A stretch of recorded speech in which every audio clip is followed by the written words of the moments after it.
cette révolution qui a été la création de cette rupture et de nouvelles convenus, pour en effet démontrer qu'elle est aujourd'hui bien ancrée dans le pays juridique des partenaires sociaux.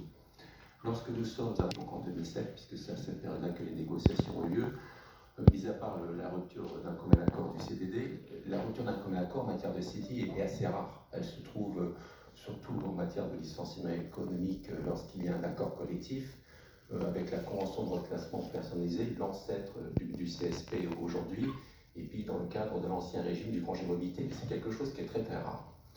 Et lorsque vous êtes un employeur, mais également un salarié, il faut se souvenir qu'en 2008, et ça n'avait pas changé depuis 1804, le code napoléonien, le salarié disposait, en matière de licenciement pour motif personnel, d'un délai de prescription de 30 ans.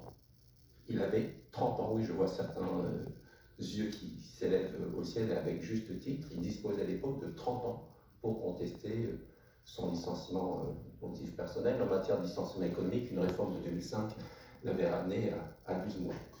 Donc imaginez l'insécurité dans laquelle on vivait, et en plus, à cela s'ajoutait, et ça a été évoqué à l'instant, une jurisprudence particulièrement stricte de la Cour de cassation, d'ailleurs sous l'égide d'un ancien doyen de la Chambre sociale, qui avait mis en place une politique jurisprudentielle qui pouvait être interprétée, à tort ou à raison, comme contraire aux intérêts de l'entreprise. Et à cela s'ajoutait que, contrairement à ce qui existe depuis maintenant 2018, il n'existait pas de barème, ni de plancher, alors à part le plancher des 6 mois, mais pas de plafond, de sorte que selon le conseil de prud'homme ou la cour d'appel dans laquelle était présenté le litige, il pouvait y avoir une très très grande diversité de condamnations et d'octroi de dommages et intérêts. Bref, cette insécurité a conduit les partenaires sociaux quelque part à mettre en place un nouvel outil qui devait répondre à certains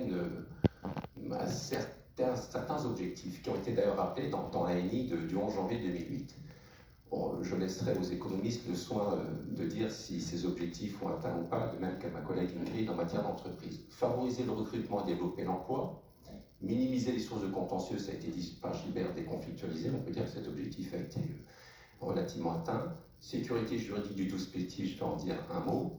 Et puis on oublie aussi, mais cette problématique de dualité qui existe toujours d'ailleurs dans le marché du travail, entre les contrats précaires d'un côté et les CDI, puisque c'est un jeu de vase communicant, l'objectif étant de dire qu'à partir du moment où je fluidifie les sorties, je favorise les entrées et je réduirai prétendument le marché du travail pour les emplois précaires, notamment en matière d'intérim. Et donc, tout cet ensemble a été synthétisé par les partenaires sociaux comme la volonté de privilégier des solutions négociées plutôt que de passer par le classique licenciement et les contentieux tels qu'il existait à l'époque. Donc, suite à cette transposition dans la loi et sa codification dans le Code du travail, on a aujourd'hui un dispositif de rupture conventionnelle qui est bien établi, relativement simple et intelligible, et on peut dire connu de tous, en tout cas, quelles que soient les entreprises, la taille et leur secteur. Je voulais résumer dans cette synthèse.